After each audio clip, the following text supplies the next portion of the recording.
வணக்கம் அன்பு தமிழ் பாரதி நேயர்களே, உங்கள் அனைவரையும் மீண்டும் ஒரு நல்லதொரு நிகழ்ச்சியில சந்திப்பதில் மிக்க மகிழ்ச்சி. நேயர்களே, நம்முடைய தமிழ் பாரதி சேனல் மூலமாக பல்வேறு பயனுள்ள நிகழ்ச்சிகளை தொடர்ந்து பார்த்துட்டு இருக்கிறோம். இன்னைக்கும் அது மாதிரி பயனுள்ள ஒரு நிகழ்ச்சியோட தான் வந்திருக்கும். அது என்னன்னு பார்த்தாச்சுன்னா திருச்செந்தூர் சுப்பிரமணிய சுவாமி கோவிலுடைய அற்புதங்களையும் அவருடைய வரலாறையும் பற்றி அந்த நிகழ்ச்சியில பார்க்க போகிறோம். திருச்செந்தூர் முருகன் கோவிலில் முருகன் பல அற்புதங்களை நிகழ்த்தியுள்ளார். அதை பற்றி இந்த நிகழ்ச்சியில் நம்ம தெளிவா பார்க்க போறோம். அதே போல திருச்செந்தூர் முருகன் கோவில் தோன்றிய வரலாறை பற்றியும் இந்த நிகழ்ச்சியில பார்க்க இருக்கிறோம். அதுக்கு முன்னாடி நீங்க ஃபர்ஸ்ட் டைமா நம்ம சேனலுக்கு விசிட் பண்ணிருக்கீங்க அப்படின்னா கீழே இருக்கக்கூடிய ரெட் கலர் பட்டனை கிளிக் பண்ணி நம்ம சேனலை சப்ஸ்கிரைப் பண்ணி ஃபாலோ பண்ணி பாருங்க. இந்த மாதிரியான பயனுள்ள நிகழ்ச்சிகளை தொடர்ந்து நம்ம சேனல்ல கொடுத்துட்டு இருக்கோம். மறக்காம நம்ம சேனலை சப்ஸ்கிரைப் பண்ணி ஃபாலோ பண்ணி பாருங்க. இப்போ வாங்க நேயர்களே, நாம நிகழ்ச்சிக்கு போகலாம்.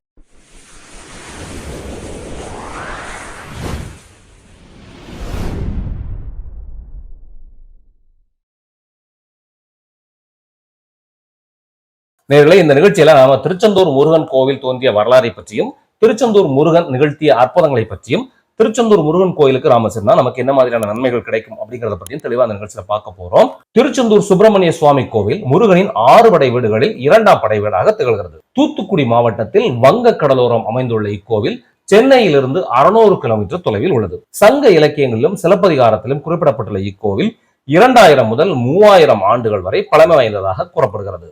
முருகபெருமானுக்கு கடற்கரை ஓரத்தில் அமைந்துள்ள ஒரே கோவில் இந்த திருச்செந்தூர் முருகன் கோவில் ஆகும். இக்கோவில் அமைந்துள்ள இடம் திருச்சீரலைவா என சங்க காலத்திலே வழங்கப்பட்டு வந்தது. திருச்செந்தூர் முருகன் ஆலயம் தோன்றிய புராண கதையை நாம் இப்போது தெரிந்து கொள்ளலாம். முன்னொரு காலத்தில் தேவர்கள் தங்களை தொந்தரவு செய்த சூரபத்மனை அழிக்கும்படி சிவபெருமானிடம் முறையிட்டனர். அவர்களது வேண்டுகோளை ஏற்று சிவன் தன் நெற்றிக்கண்ணிலிருந்து 6 பொறிகளை உண்டாக்கினார். அதிலிருந்து 6 முகனாக முருகபெருமான் தோன்றினார். பின்னர் சிவபெருமானின் கட்டளை ஏற்று சூரபத்மனை அழிக்க இங்கு வருகிறார். இவ்வேளையில் முருகபெருமானின் தரிசனம் வேண்டி தேவர்களின் குருவான வியாழ பகவான் இத்தலத்திலே தவம் இருக்கின்றார். அவருக்கு காட்சி தந்த முருகபெருமான் இவ்விடத்திலே தங்குகிறார். அவர் மூலமாக அசுரர்களின் வரலாற்றையும் தெரிந்து கொள்கின்றார். தன் தந்தையான சிவபெருமானின் கட்டளை ஏற்று முதலிலேயே சூரனை அழிக்க விரும்பாத முருகபெருமான் அவன் திருந்தி தேவர்களை விடுவிக்கும்படி கோரிக்கை வைத்து அவனுக்கு ஒரு வாய்ப்பை வழங்க தனது படை தளபதியான வீரபாகுவை சூரபத்மனிடம் தூதனுப்புகிறார். ஆனால் யாராலும் அழிக்க முடியாத ஒரு வரத்தை சிவனிடமிருந்தே பெற்ற ஆணவத்தில் இருந்த சூரபத்மனோ முருகபெருமானின் கோரிக்கையை நிராகரித்து வீரபாகுவை திருப்பி அனுப்பி விடுகின்றார். இதனால் கோபமற்ற முருகபெருமான் ஆணவத்தின் உச்சத்தில் இருக்கும் சூரன் அழியும் காலம் வந்துவிட்டது, அவனுக்கு இனி எந்த வாய்ப்பும் இல்லை என்று கூறி தன் படைகளுடன் சென்று சூரனை வதம் செய்கின்றார். வியாழ பகவான் முருகன் தனக்கு காட்சி தந்த இந்த இடத்திலே எழுந்து அருளும்படி வேண்டிக் கொள்கின்றார். அதன்படியே முருகனும் இங்கேயே தங்குகின்றார். பின்பு வியாழ பகவான் விஸ்வகர்மாவை அழைத்து இங்கு முருகனுக்கு ஒரு ஆலயத்தை எழுப்புகின்றார். முருகபெருமான் சூரனை வெற்றி பெற்று ஆட்கொண்டதால் அவருக்கு ஜெயந்திநாதர் என்ற ஒரு பெயர் வழங்கப்படுகின்றது. பிற்காலத்தில் இந்த பெயரே செந்தில்நாதர் என்று மருவியதாக கூறப்படுகிறது. இந்த தலத்தின் பெயரும் திரு ஜெயந்திபுரம் என அழைக்கப்பட்டு பிற்காலத்தில் திருச்செந்தூர் என்று மருவியதாகவும் ஒரு கதை கூறப்படுகின்றது.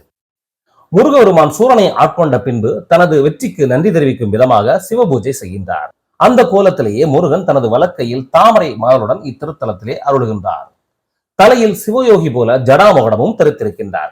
இவருக்கு இடது பின்புற சுவற்றில் ஓர் லிங்கம் இருக்கின்றது. இந்த லிங்கத்திற்கு முதலில் தீபாராதனை காட்டிய பின்பே முருகபெருமானுக்கு இங்கே தீபாராதனை நடக்கின்றது. சண்முகர் சன்னதியிலும் சுவாமிக்கு பின்புறம் லிங்கம் இருக்கின்றது. இவ்விரு லிங்கங்களும் இருளில் உள்ளதால் தீபாராதனை ஒளியில் மட்டுமே காண முடியும். இது தவிர முருகன் சன்னதிக்கு வலப்புறத்தில் பஞ்சலிங்க சன்னதியும் இருக்கின்றது. சிவனுக்குரிய வாகனமான நந்தியும் முருகனுக்குரிய வாகனமான மயிலும் மூலஸ்தானத்திற்கு எதிரே அமைந்துள்ளது. 157 அடி உயரம் கொண்டதாக இக்கோவிலின் ராஜகோபுரம் அமைந்துள்ளது. இந்த ராஜகோபுரத்தில் 9 தளங்கள் அமைந்துள்ளது. திருச்செந்தூரில் முருகன் சன்னதியின் மேற்கு திசையில் ராஜகோபுரம் அமைந்திருக்கின்றது. முருகபெருமான் இத்தலத்திலே கடலை பார்த்தபடி கிழக்கு நோக்கி காட்சியளிக்கின்றார். நேர்களை திருச்செந்தூர் முருகன் கோவில் தோன்றிய வரலாற்றை இப்பொழுது பார்த்துவிட்டோம். இனி திருச்செந்தூர் முருகன் நிகழ்த்திய அற்புதங்களை பார்க்கலாம். ஒருமுறை திருச்செந்தூர் முருகனின் சக்தி அறியாத டச்சுக்காரர்கள் கோவில் நகைகளையும் முருகபெருமானின் சிலையையும் களவாடி சென்றனர். அவர்கள் தங்களது கப்பலில் சிலையையும் களவாடிய பொருட்களையும் ஏற்றிக்கொண்டு இலங்கை நோக்கி பயணமானார்கள். ஆனால் அவர்களால் திருச்செந்தூர் கடல் எல்லையை கூட தாண்ட இயலவில்லை. திடீரென பெருங்காற்றும் மழையும் கடல் சீற்றமும் என தோன்ற வைத்து டச்சுக்காரர்களை நடுங்க செய்து விட்டார் முருகபெருமான். தெய்வம் என்று பாராமல் சிலைகளை தூக்கி வந்ததுதான் இதற்கு காரணம் என்பதை உணர்ந்த டச்சுக்காரர்கள் உடனே தாங்கள் கடலில் மூழ்கி உயிர்ந்து விடக்கூடாது என்பதற்காக முருகனின் சிலையை திருச்செந்தூர் கடலிலேயே போட்டுவிட்டு கோவிலை நோக்கி கையெடுத்து வணங்கி முருகனிடம் மன்னிப்பு கேட்கின்றனர். அந்த வினாடியே மழையும் புயலும் நின்றது, கடல் சீற்றமும் தணிந்தது. முருகனின் அற்புதத்தை கண்டு வியந்த டச்சுக்காரர்கள் தங்கள் உயிரை காத்த முருகனுக்கு நன்றி சொல்லிவிட்டு அங்கிருந்து தப்பி ஓடிவிட்டனர். பின்னர் ஒரு நாள் திருமலை நாயக்கரிடம் வரி வசூல் செய்யும் அலுவலராக பணியாற்றி வந்த வடமலையப்ப பிள்ளை என்பவரின் கனவில் முருகபெருமான் தோன்றி, கடலினுள் தாம் இருக்கும் இடத்தின் மீது ஒரு எலுமிச்சம்பழம் மிதந்து வரும், வானத்தில் கருடன் ஒன்று வட்டமடித்துக் கொண்டிருக்கும் என்று கூறி மறைந்து விடுகின்றார். தம்முடைய பணியாளர்கள், நண்பர்கள், கடலில் முத்துக்குளிக்கும் மீனவர்கள் ஆகியோர் அழைத்துக் கொண்டு கடலுக்குள் பயணமாகின்றார் வடமலையப்ப பிள்ளை. சிறிது தூரம் சென்றவுடன் முருகன் கனவில் கூறியது போலவே வானத்தில் ஒரு கருடன் வட்டமடித்துக் கொண்டிருந்தது. மெய்சிலிர்த்த அவர்கள் முருகா முருகா என்று மெய்மறந்து முழக்கமிட்டு தலைமீது கைகூப்பி வணங்கினர். அங்கே ஒரு இடத்திலே எலுமிச்சம்பழம் ஒன்று மிதந்து வந்தது. அந்த இடத்திலே குதித்தனர். என்ன அற்புதம்! சண்முகர் சிலையும் நடராஜ சிலையும் அந்த இடத்திலே கிடைத்தது. மக்கள் மகிழ்ச்சியில் திளைத்தனர். கடலில் மூழ்கி இருந்ததால் சிதலமடைந்திருந்த மூலவர் சிலை புதிதாக செய்யப்பட்டு பிரதிஷ்டை செய்யப்பட்டு கோவிலுக்கு குடமுழுக்கும் நடைபெற்றது. கடலினுள் டச்சுக்காரர்கள் சிலையை போட வைத்ததும் சிலை இருந்த இடத்தை காட்டியதும் செந்தில் ஆண்டவரின் அற்புதங்களாகும். ஆதிசங்கரனின் வியாதியை நீக்கிய முருகபெருமானின் இன்னொரு அற்புதத்தை இப்பொழுது பார்க்கலாம். கேரளாவில் காலடி என்ற சிற்றூரில் அவதரித்தவர் ஆதிசங்கரர். மிகப்பெரிய சித்தரான அவரை காச நோய் தொற்றிக் கொண்டது. அதிலிருந்து மீள முடியாமல் துன்பமடைந்திருந்தார். சிவபெருமானை நோக்கி தவம் இருந்தார். அப்பொழுது அவர் முன் தோன்றிய சிவபெருமான், சூரனை சம்காரம் செய்து அற்புத தலமான திருச்செந்தூர் செல்வாய், அங்கே எம்முடைய அம்சமாக வீற்றிருக்கும் எனது மகன் ஆறுமுக பெருமானை வணங்கு, உன்னுடைய நோயை குணமாக்கும் ஆற்றல் கலியுக கந்தனிடமே உள்ளது என்று கூறுகிறார். சிவனின் கட்டளையை ஏற்று செந்தூர் வந்தடைகின்றார் சங்கரர். திருச்செந்தூர் ஆலயத்திலே முருகபெருமானுக்கு ஆதிசேஷன் பாத பூஜை செய்யும் அற்புத காட்சியை காண்கின்றார். தன்னுடைய நோயை தீர்த்து வைத்திட முருகனிடம் வேண்டி கோயிலில் வழங்கிய விபூதியையும் பன்னீரையும் உட்கொள்கிறார். என்னே அற்புதம்! அடுத்த நொடியிலே அவரது நோய் அகன்றது. உடனே முருகனை போற்றி சுப்பிரமணிய புஜகம் என்ற நூலை ஏற்றி பாடுகின்றார் ஆதிசங்கரர். குமரகுருபரருக்கு முருகபெருமான் அருளிய அற்புதத்தை பற்றி இப்பொழுது பார்க்கலாம்.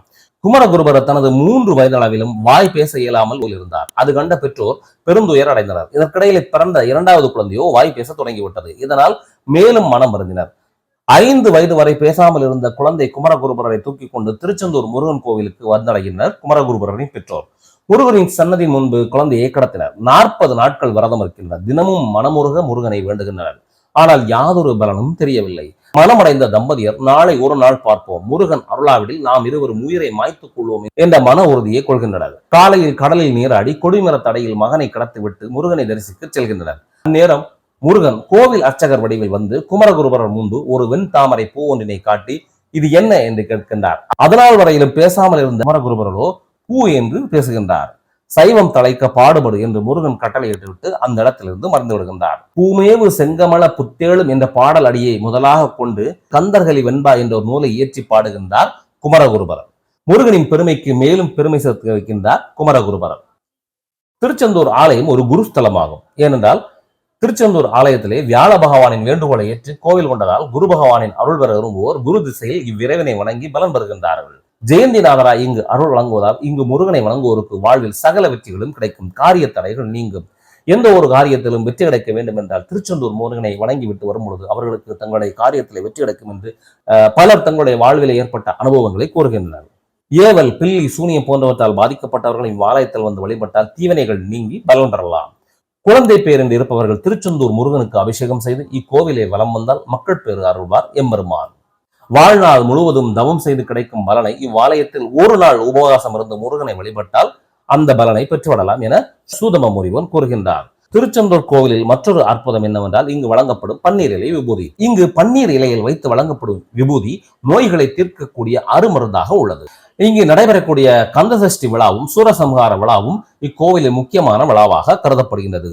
சூரசம்ஹார விழாவின் போது கடற்கரையிலே திரண்டிருக்கும் மக்கள் கூட்டத்தை கடலா கடல் அலையா என்று கூற முடியாத அளவிற்கு மக்கள் கூட்டம் கூடியிருக்கும் என்பது இந்த திருச்செந்தூர் கோவிலில் காண கிடைக்கக்கூடிய ஒரு மாபெரும் அற்புதங்கள் ஒன்றாகும். சூரபத்மனை வதம் செய்து முடிந்த பின் போர்க்காயங்கள் ஆற வேண்டும் என்பதற்காக முருகபெருமான் தன் பரிவாரங்களுக்கு 12 கரங்களாலும் விபூதி பிரசாதம் வழங்கினார் என்கிறது இந்த கோவிலின் ஸ்தல புராணம்.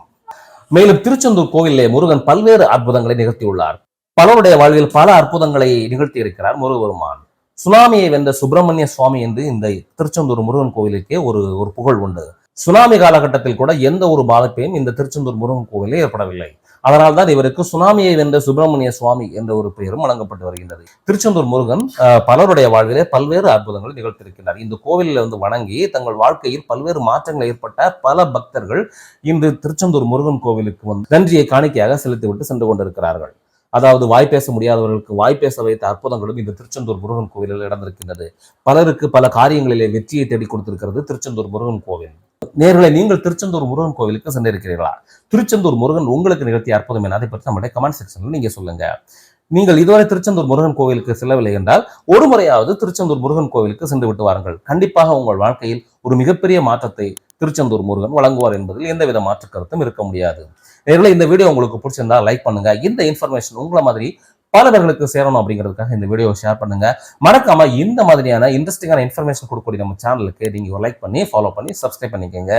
மீண்டும் ஒரு நல்லதொரு நிகழ்ச்சியிலே நல்ல ஒரு பயனுள்ள தகவலோடு உங்களை சந்திக்கின்ற நேர்களே. நன்றி, வணக்கம்.